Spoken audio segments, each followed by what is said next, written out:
buckle up, because today we're going on a deep dive into the life and work of Emanuel Swedenborg. Emanuel Swedenborg. Yeah, this 18th century Swedish scientist who claimed he could visit heaven and hell. Wow. We have his writings, biographies, and even some modern analysis to sift through. Quite the stack. Quite a bit. It's like stepping into a time machine. Yeah.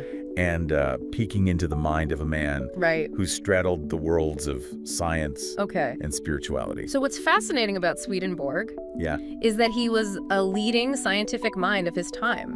Born in 1688. He published groundbreaking work in fields ranging from cosmology to anatomy. Cosmology? He even sketched designs for a flying machine. Wow. Pretty advanced. So, so this wasn't just some guy scribbling cryptic notes in a dark attic. No. We're talking about a respected figure in Swedish society. Absolutely. Someone who was publishing academic papers and even advising the government on mining. A real polymath. Okay, so why should we care about some guy from centuries ago who claimed he could travel to other planets? That's a great question. Yeah. Because his story challenges our assumptions about the nature of reality and the limits of human perception. Yeah. What can we learn from a figure who was both ahead of his time and seemingly out of it, for example? Yeah. He wasn't just tinkering with ideas. Yeah. He was making real contributions to science. Take his nebular hypothesis, for instance.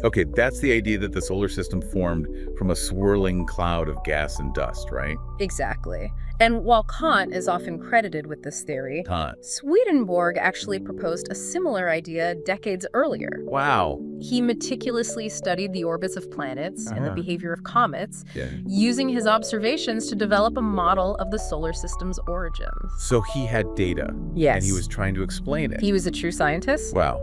It's a testament to his scientific rigor. So he was observing the physical world around him. Yes. And then using that to extrapolate and theorize about the bigger picture. Absolutely. That makes his later claims of spiritual journeys even more intriguing. Yes. It's not like he was just making things up out of thin air. Exactly. He had a background in observation and analysis. Precisely. And his scientific work wasn't limited to cosmology. He made significant contributions to anatomy and physiology as well. One of his most radical ideas was that the soul wasn't some ethereal, intangible entity, but could be understood through the lens of material substances. That's a pretty bold claim It was. for the 18th century. Definitely controversial. Yeah, what do people make of that? It was definitely controversial. Yeah. But what's remarkable is how he tried to bridge the gap between the physical and the spiritual. He even proposed that the brain might use minute vibrations to process thoughts and emotions. Vibrations. It's an idea that has intriguing parallels to modern neuroscience. Wow, so he was delving into the mysteries of consciousness. Centuries before brain imaging was even a thing. Exactly. That's pretty mind-blowing. It is. But then something shifted for him, right? Around the age of 56. Around the age of 56. His writings took a dramatic turn. A dramatic turn. He started documenting intense dreams and visions.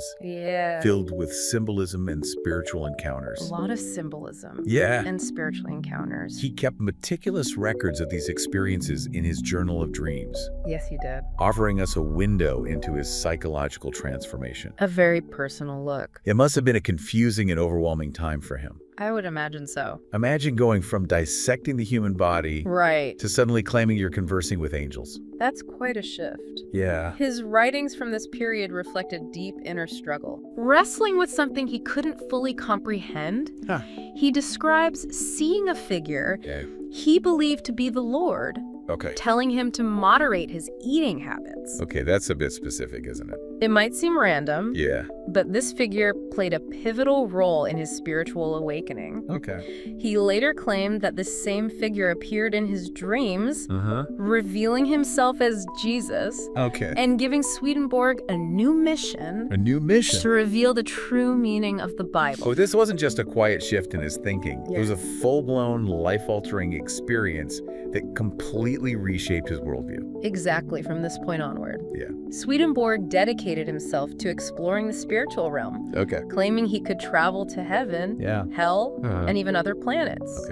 He wrote extensively about his experiences, creating a complex cosmology that challenged conventional religious views. So we have this brilliant scientist having what we might call a spiritual crisis. Yeah. Claiming to be traveling between worlds. Between worlds. Where do we even begin to unpack all of this? Well, that's a great question, and that's what we'll delve into in the next part of our deep dive. Oh, I can't wait. Well, let's dive into one of his most intriguing concepts. Okay. The idea of correspondences. Correspondences, okay.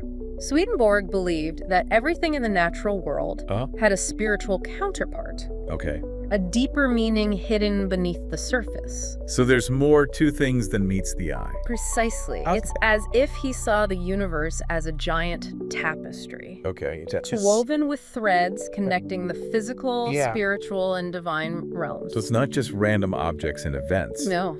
Everything has a symbolic significance. Precisely. Imagine a cosmic dictionary. Cosmic dictionary. Where a rock isn't just a rock. Okay. It might represent strength, stability, or even the foundation of something greater. Okay. A tree might symbolize growth, interconnectedness, or the tree of life mentioned in religious texts. Oh, so he's drawing on some previous ideas as well. Absolutely. Okay. He was very well versed in religious and philosophical traditions. That's a pretty radical way of seeing the world. It is. Did he apply this idea of correspondences to the Bible as well? Absolutely. Okay. Swedenborg believed the Bible was best understood through this symbolic lens. Okay. He argued that the stories and characters weren't meant to be taken literally, but held deeper spiritual truths. Right. That could be unlocked by understanding their correspondences. Their correspondences. Okay, so like what? Give me an example. For example, the story of Adam and Eve. Yeah, the classic. Wouldn't just be about two people in a garden. Right. It could represent the fall of humanity from a state of innocence. Okay. Or the struggle between good and evil within each of us. So he's finding these like deeper meanings. Exactly. He's going beyond the literal interpretation. It's like he was decoding a secret message hidden within the text. It's a very esoteric way of reading the Bible. That must have been pretty controversial at the time. It certainly was. Yeah. His interpretations challenged traditional religious doctrines and led to him being branded a heretic by some. A heretic, wow. But it also appealed to those seeking a more mystical and symbolic understanding of faith. Okay. So we have this idea of correspondences. Yeah. This interconnectedness between the physical and the spiritual. Right. How did that play into his descriptions of heaven and hell? Swedenborg's views of the afterlife were unlike anything anyone had ever heard before. Really? He rejected the conventional images of heaven as a place of fluffy clouds and harps. Right, the classic. And hell as a fiery pit of eternal torment. Right.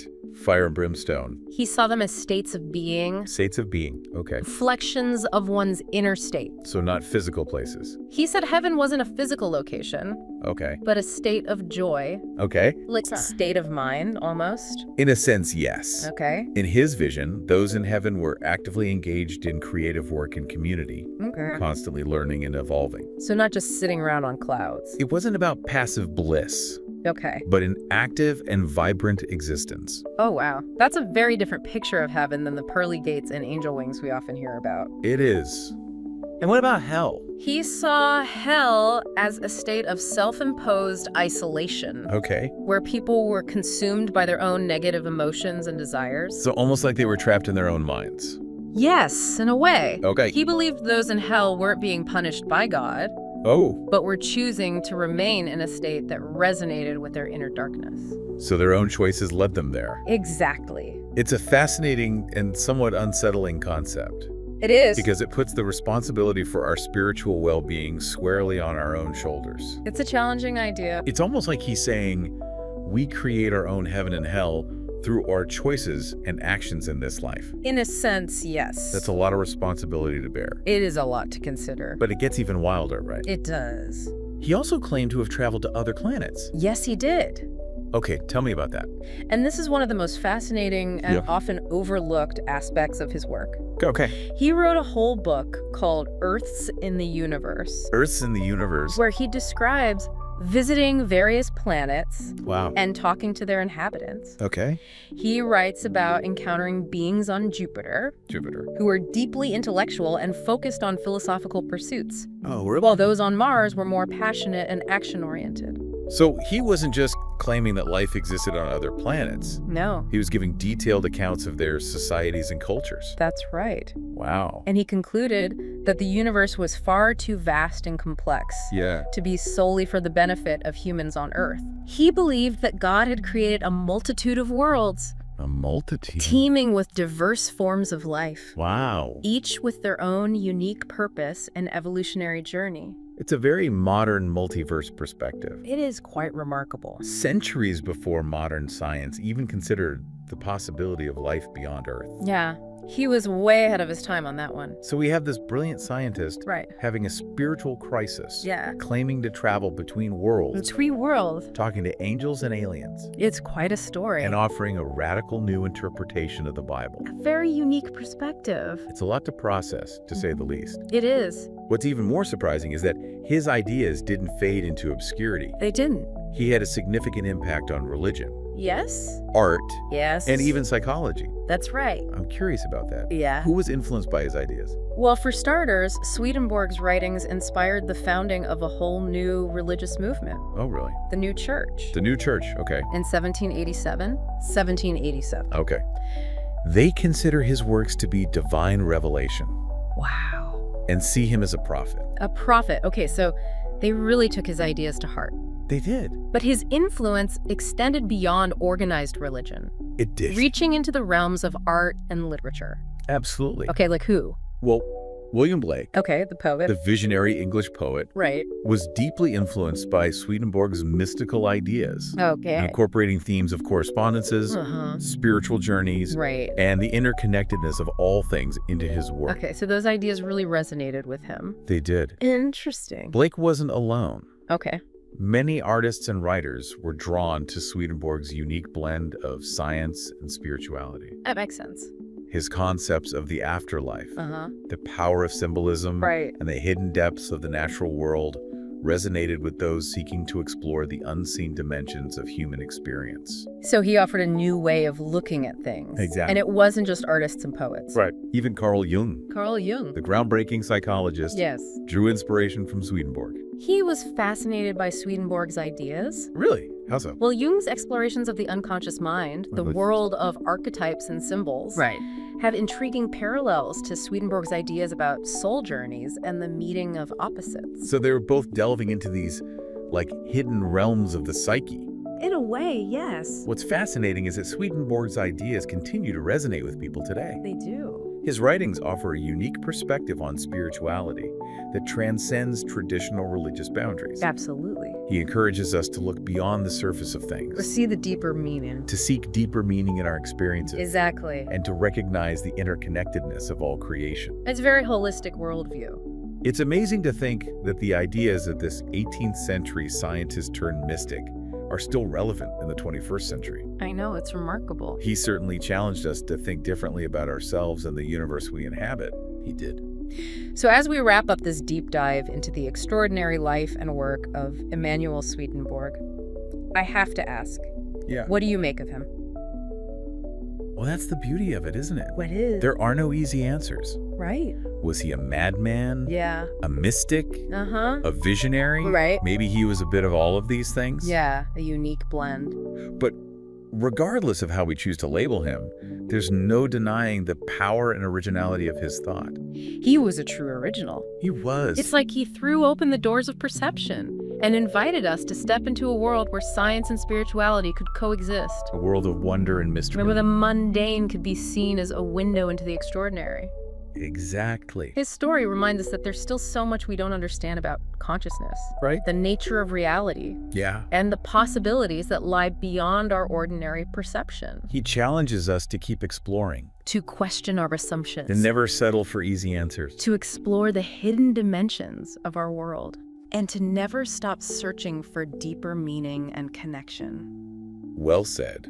We've journeyed through the mind of a man who claimed to travel between worlds, explored the cosmos, and delved into the mysteries of the human soul. It's been quite a journey. And in doing so, we've been challenged to expand our own understanding of what's possible. We've pushed the boundaries of our own thinking. So, dear listener, as you go about your day, remember to look beyond the surface, to seek the deeper meaning in the seemingly ordinary, and to embrace the infinite possibilities that exist within and around you. Be open to the wonders that surround you. Perhaps like Swedenborg, you'll discover that the universe has more to offer than we can possibly imagine. The possibilities are endless. Until next time, keep exploring, keep questioning, and keep diving deep. See you next time.